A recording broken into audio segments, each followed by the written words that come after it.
of the great things about India is this tremendous interest in education. People talk about it all the time.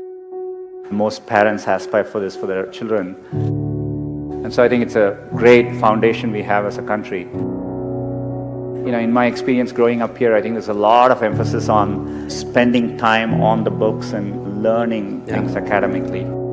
I think there's a lot of pressure to follow set lanes throughout your career. You're in high school, you're thinking about college. A lot of times when I was younger, people would say, this person didn't get into this college or something, and that's the end of the road. I mean, life is so different from that. I get surprised people start preparing for IIT in their 8th grades. That's a bit shocking to me. I get very surprised people come to IITs and immediately they are thinking about IIMs and so on. The US, for example, most students don't choose their majors till their final year. So people explore different things and find what they're really passionate about. The way I dealt with these things was try and feel what I really enjoy doing and pursue that. I would do what feels something like you like spending time on. I would use that as a yardstick and not feel the pressure to do what others are telling you to do. I've always wanted to work on computing, build computing products. The thing which still keeps me going is the desire to build products which will be used by billions of users and makes a difference for them. And that's what I've been focused on.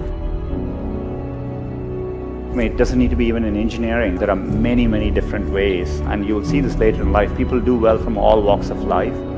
I think education needs to evolve and change just like with everything else. Getting into an elite institution doesn't guarantee success. It matters a lot, but it doesn't guarantee success.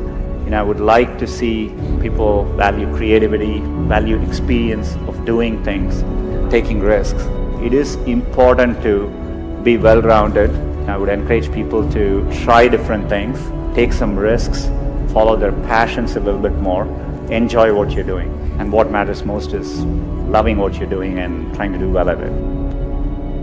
So I think if you follow your heart and do what you like, you will always do much better. It's worthwhile taking risks and trying to do something you're really excited by. And if the first attempt you don't do it, you can try again, and things tend to work out in the long run. If you work on really difficult things, you're better off because you have no competition. Others aren't working on that difficult a problem. Even if you fail, you end up doing something great in the process. You want to aim high enough that you fail a few times. I think that's the natural part of the process. Setbacks actually don't matter. In Silicon Valley, part of the reason so many people start up a company is starting up a company and even having failed, you can wear it like a badge of honor. And I think that's important. Culturally, risk is rewarded.